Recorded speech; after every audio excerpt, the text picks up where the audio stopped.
안녕하십니까. 류바오로 신부입니다. 오늘 고린도전서 20과 공부할 차례입니다. 우리들이 성가를 통해서도 잘 알고 있는 이 사랑의 노래, 그렇게 되어 있습니다.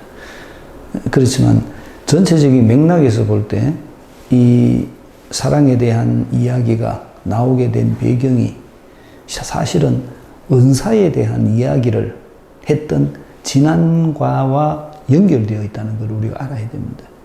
교회 내에 있는 성령의 은혜에 의해서 우리 공동체가 살아갈 수 있도록 여러 가지 많은 은사들이 우리들에게 주어졌다. 사도가 되는 예언의 은사, 그리고 가르치는 은사, 또 특히 사도 바오로가 많이 얘기했던, 우리들의 지금은 별로 볼 수 없지만 이때만 해도 아마 그것이 굉장히 유행했었던 것 같은, 어떻게 보면 좀 지나치게 자기 중심적인, 자기 체험적인 것이 될 수 있는 이상한 은혜를 말하는 은사, 그리고 이상한 은혜를 해석할 수 있는 은사, 뭐 이런 여러 가지 은사에 대한 이야기를 쭉 했었습니다. 그러면서 그런 은사들이 아무리 뛰어나다 하더라도 그 은사들보다도 더 훌륭한 것이 바로 사랑하는 것이다라는 것을 강조하기 위한 것입니다. 왜냐하면 사랑하는 것이야말로 예수님께서 우리들에게 가르쳐 주신 가장 중요한 계명이기 때문에 그렇다는 겁니다. 내가 성령의 도우심으로 인해서 그런 여러 가지 많은 은사를 받아서 그 은사를 통해서 공동체를 위해서 봉사하지만 때로는 인간이 가지고 있는 어떤 나약함 때문에 내가 그런 은사를 가지고 있다는 것이 마치 나를 자랑하기 위한 수단인 것처럼 보일 수가 있다는 겁니다. 그리고 내가 그런 은사를 받아가서 그 은사를 발휘함으로써 마치 내가 다른 사람들과는 구별되는 특별한 능력을 가진 사람인 것처럼 내 자신이 우쭐거리게 만드는 그런 역할을 할 수도 있다는 겁니다. 그래서 사도 바오로가 강조하는 것은 은사는 은사일 뿐이다. 은사가 가지고 있는 제일 중요한 목적은 봉사하기 위한 것이다. 그렇기 때문에 만약 너희들 마음속에 공동체를 위한 봉사의 마음이 없다면, 너희들 마음속에 공동체를 사랑하고자 하는 마음이 없다면 너희의 은사는 아무 소용이 없는 것이다. 요 얘기를 하고 싶어 하는 겁니다. 우리 본당에서도 마찬가지입니다. 내가 어떤 은사를 가지고 있고 내가 공동체를 위해서 봉사하고 있다 하더라도 그 봉사가 나를 앞세우기 위한, 나를 자랑하기 위한, 나를 드러내기 위한 봉사라면 그건 아무 의미가 없습니다. 정말로 순수한 마음으로 내가 예수님께서 우리들에게 가르쳐 주신 사랑의 계명을 실천하고자 하는 마음으로 봉사할 때 그 봉사가 의미가 있는 것입니다.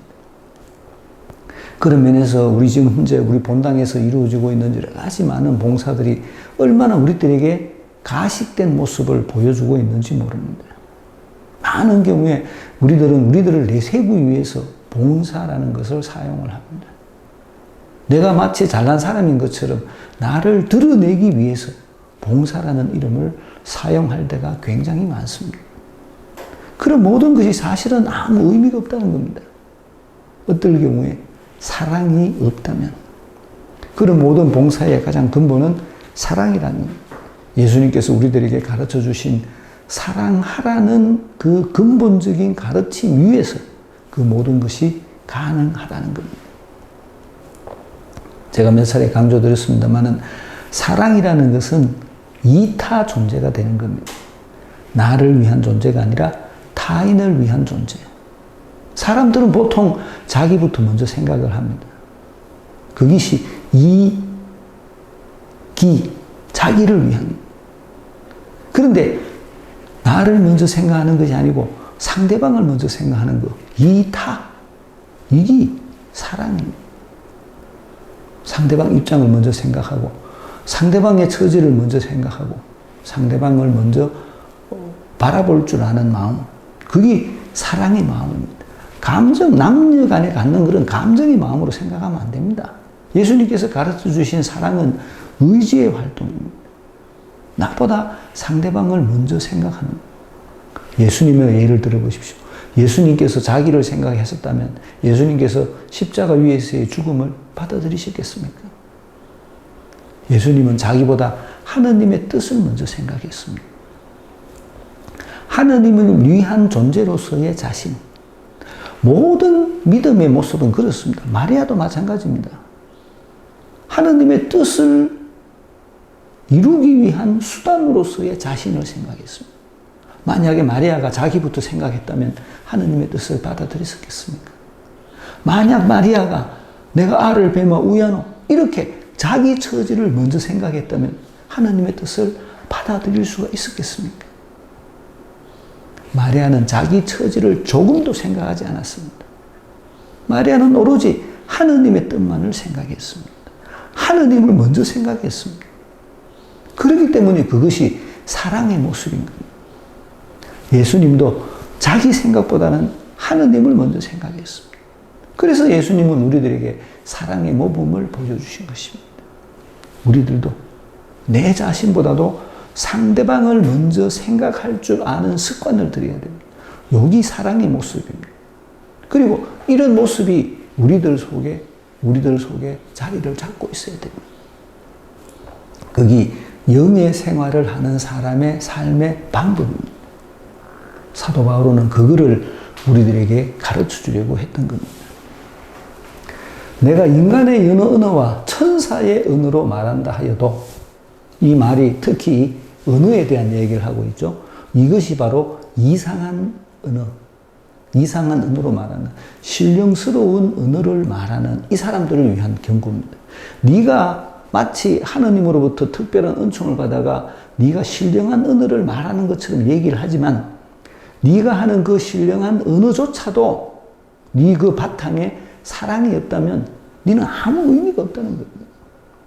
내가 천사의 말을 한다 하더라도 천사의 언어로 말한다 하더라도 인간의 언어와 천사의 언어로 말한다 하더라도 얼마나 잘난 인간입니까? 잘난 사람입니까?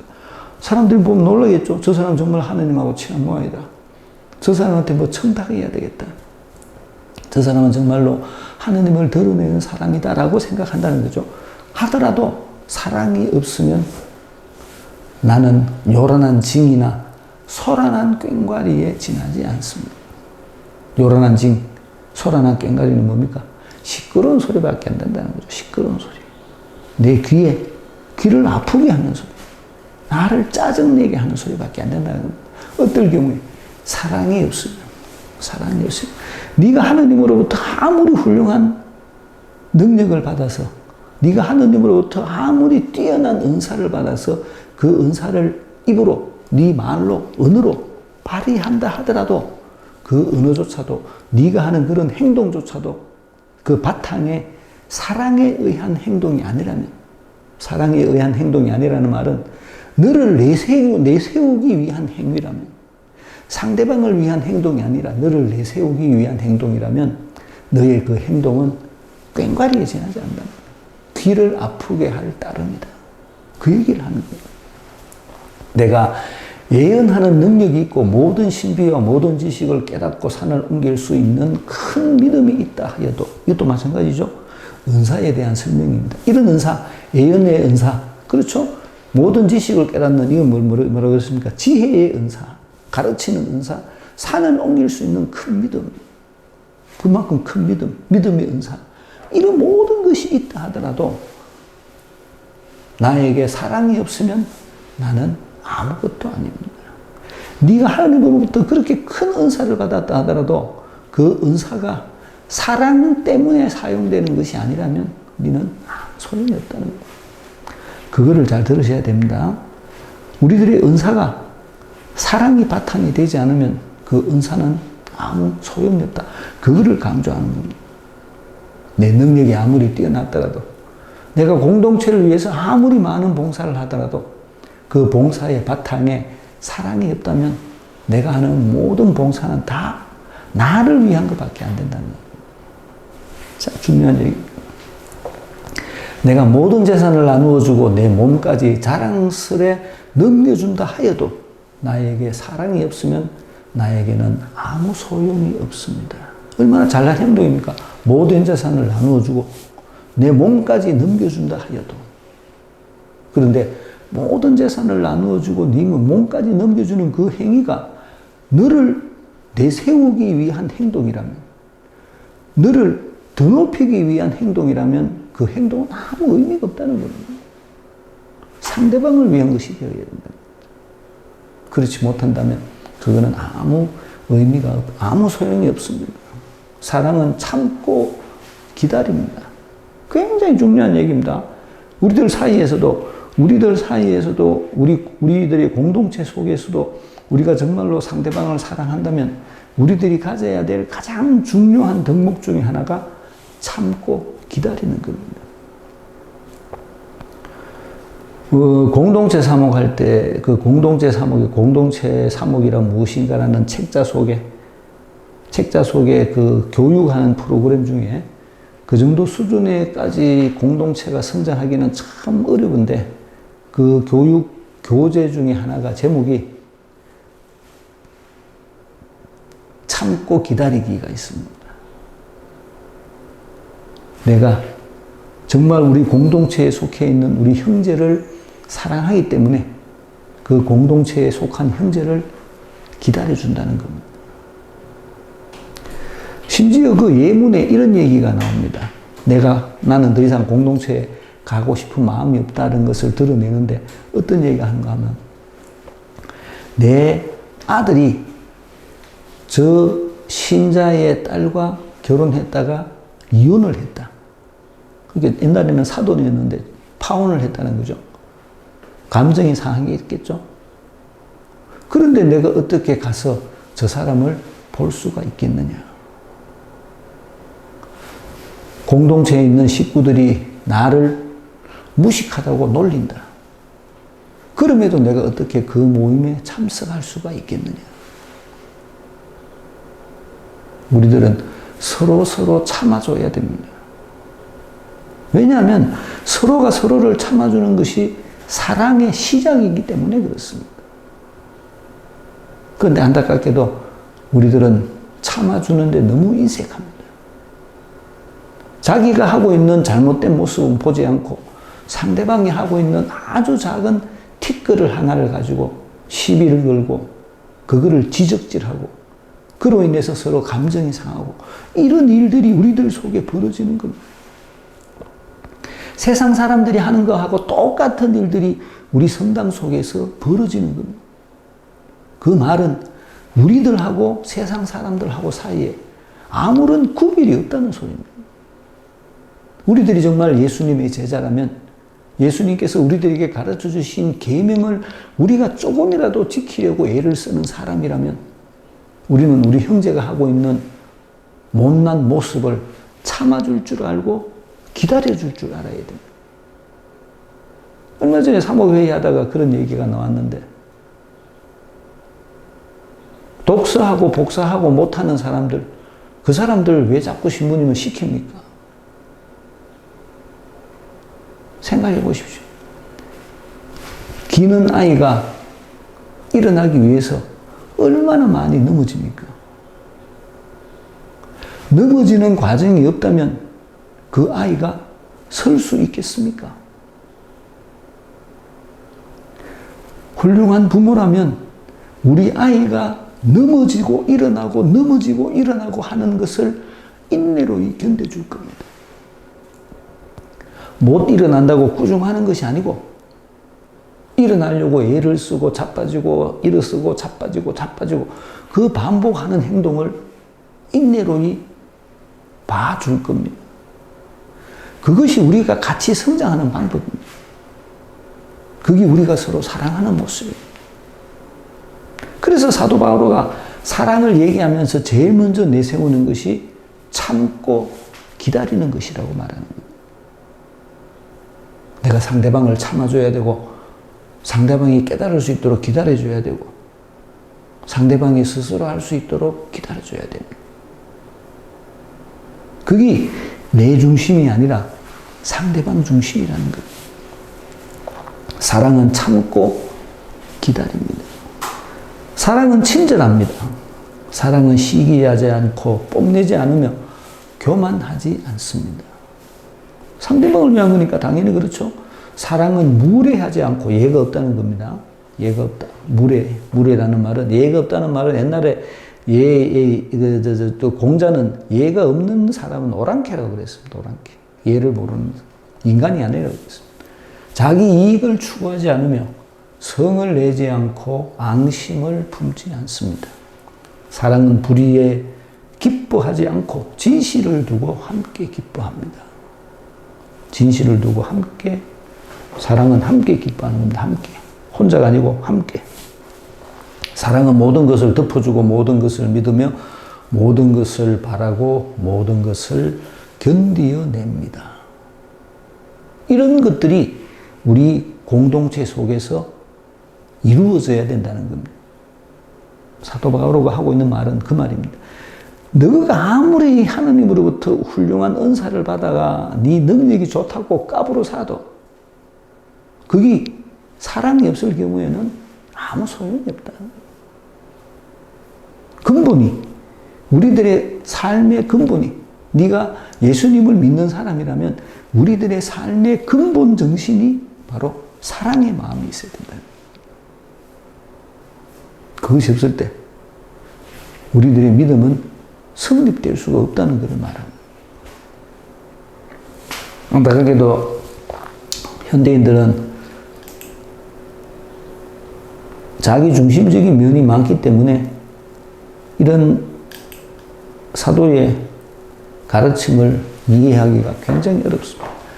사랑은 언제까지나 쓰러지지 않습니다. 예언도 없어지고 신령한 언어도 그치고 지식도 없어집니다. 여러분들이 받은 그 잘난 은사는 언젠가는 끝이 난다는 겁니다.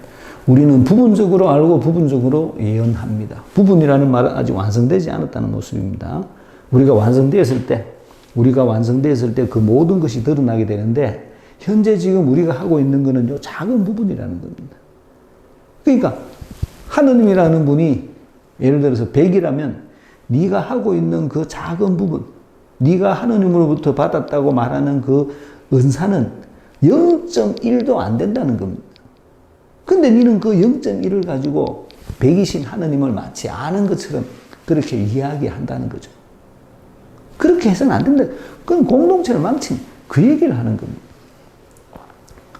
그러나 온전한 것이 오면 부분적인 것은 없어집니다. 온전한 것은 언제 옵니까? 예수님께서 재림하실 때 온전한 것이 오는 겁니다. 이제 이 세상 망하는 날, 새로운 영의 세계가 시작되는 그날, 우리들이 바라던 예수님께서 다시 오시는 날, 영의 세계의 주인으로서 다시 오시는, 그분이 다시 오시는 그날이 완전한 날, 이 세상이 끝나고 정말로 우리 모두가 하나님 안으로 수렴되어서 새로운 영의 나라를 만드는 그때가 완전한 날입니다. 그 완전한 날이 되기 전까지는 모든 것이 부분적인 것일 수밖에 없다는 겁니다. 부분적인 것이고 어린이적인 것이고 희미하게 보일 뿐이고 아직 완성되지 않은 모습이라는 거죠.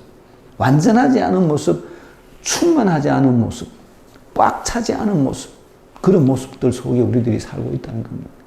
이 얘기를 왜 하는가 하면 네가 하고 있는 것도 그게 완전한 것이 아니라는 겁니다.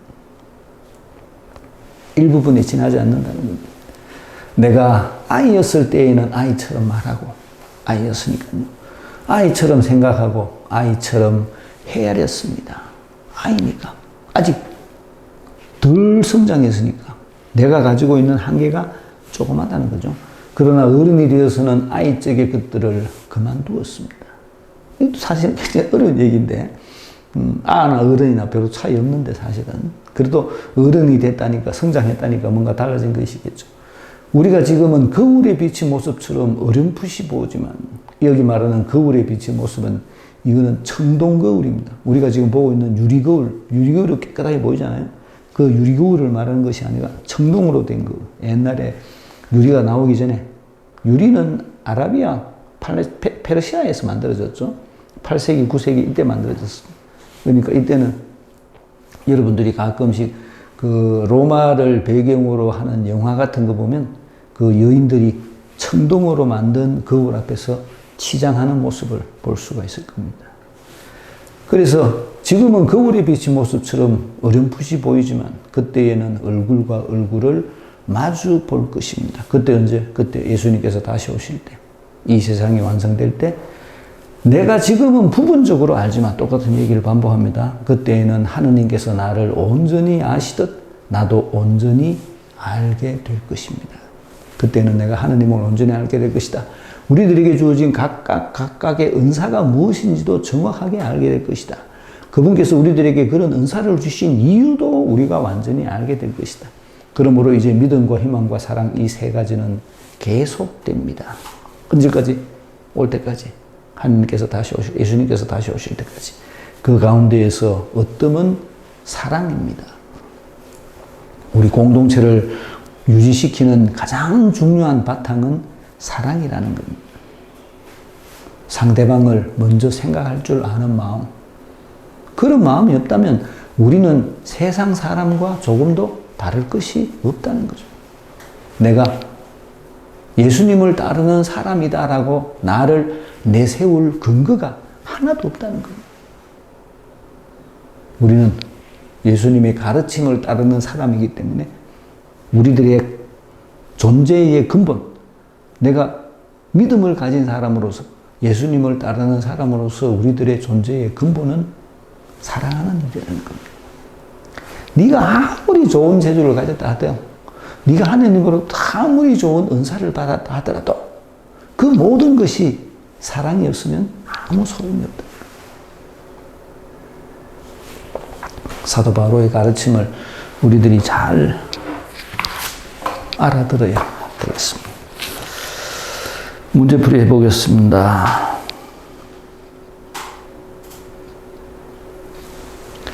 나에게 엄청난 은변이 주어졌다 해도 사랑이 없으면 무엇과 같습니까? 여러 언어, 천사의 언어, 내가 하는 말이 하느님의 말을 여러분들에게 전해준다는 거죠. 그렇지만 나는 요란한 징이나 소란한 꽹과리에 지나지 않는다. 사랑이 없으면. 뭔 소리입니까?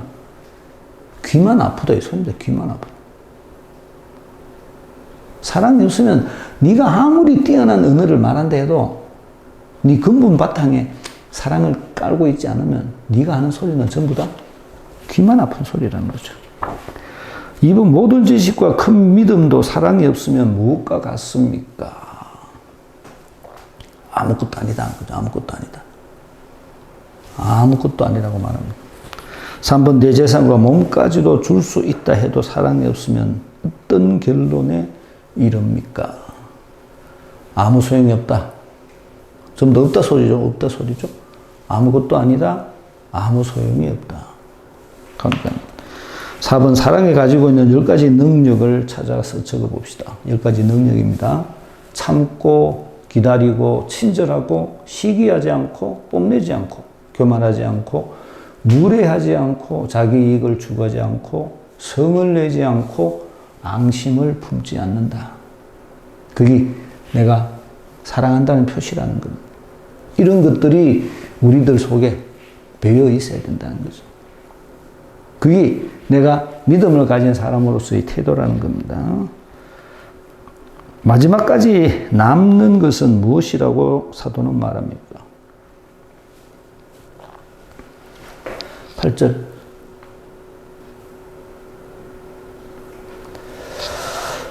사랑은 언제까지나 쓰러지지 않습니다. 사랑만 남는다 그러죠. 6번 온전한 곳이 오면 무엇이 없어진다고 말씀하십니까? 10절. 부분적인 것은 없어진다. 왜 부분적이라고 말을 했겠어요? 왜냐하면 우리들이 가지고 있는 은사가 부분적인 거라는 겁니다. 그래서 부분적이라고 표현을 합니다. 지난 시간에 사도 바오로가 이렇게 쭉 은사들을 쭉 나열을 했잖아요. 그 은사들이 쉽게 말하면 성령께서 주시는 성령의 능력 중에 한 부분이라는 겁니다. 그런데 완전한 것이 오면 우리가 성령을 온전히 다 알게 된다는 거죠. 그렇기 때문에 부분적인 것이 없어진다고 표현을 하는 겁니다. 7번 어른과 아이의 비유에서 사도는 무엇을 말하고자 합니까? 어른, 아이 때는 아이처럼 생각하고 헤아렸고 어른이 되어서는 아이적의 것을 그만두었다. 여기서 말하는 어른은 마지막이라고 그랬죠? 지금은 아이 때 거는 아이 때 거. 또 똑같은 단어가 뭡니까? 부분적인 것. 부분적인 것이고 아이적인 것이고 아직 덜 성숙했다는 겁니다. 덜 성숙했다는 겁니다. 그런데 어른이 되어서는 네가 완전히 충만해졌을 때, 예수님께서 다시 오시는 그날, 이제 영의 세계가 진짜 시작되었을 때, 그때는 우리가 이거를 다 알게 된다는 거죠. 8번, 지금은 희미하지만 그때는 어떤 일이 일어난다고 사도는 말합니다. 지금은 거울에 비친 모습처럼 어렴풋이 보지만 그때는 얼굴과 얼굴을 마주 볼 것입니다. 깨끗하게 이래 본다는 거죠. 깨끗하게. 누구를? 하느님. 내가 깨끗하게 본다는 거예요. 9번, 마지막 날에 나에게 일어날 또 다른 변화를 찾아봅시다. 그때는 하느님께서 나를 아시듯 나도 온전히 알게 될 것입니다. 지금은 완전히 모른다는 겁니다. 지금은 네가 부분만 안다는 거죠. 아직도 네가 어린이라는 겁니다. 완전치 않다는 거죠. 그러니까 네가 완전치 않으니까 네가 그렇게 니를 내세우고 까불고 하지 마라 이 소리입니다. 쉽게 말하면. 10번, 세 가지 덕행 중 어떤 무엇이라고 말씀하십니까? 어떤 사랑입니다. 우리들은 끊임없이 우리 공동체가 정말로 예수님의 가르침에 따라 사랑을 바탕에 둔 그런 공동체가 될 수 있도록 노력을 해야 됩니다. 우리들 각자가 정말 상대방을 위해서 참아줄 줄 알고 견디줄 줄 알고 상대방을 받아줄 줄 알고 상대방에게 너그러워질 줄 알고 이런 것들이 우리들 속에서 먼저 실현이 돼야 됩니다. 그래야만이 우리가 세상 사람들에게 우리가 예수님을 따르는 사람이라는 것을 말할 수가 있고 정말로 부활하신 예수님께서 우리 가운데 우리와 함께 계시다는 것을 드러낼 수가 있는 겁니다. 내 개인적인 이익이나 내 개인적인 욕망을 따를 것이 아니라 정말로 예수님께서 가르쳐 주신 그런 예수님의 가르침이 우리들 속에서 이루어지는 그런 공동체를 만들 수 있도록 우리들이 같이 노력해야 할 것입니다. 마치겠습니다. 안녕히 계십시오.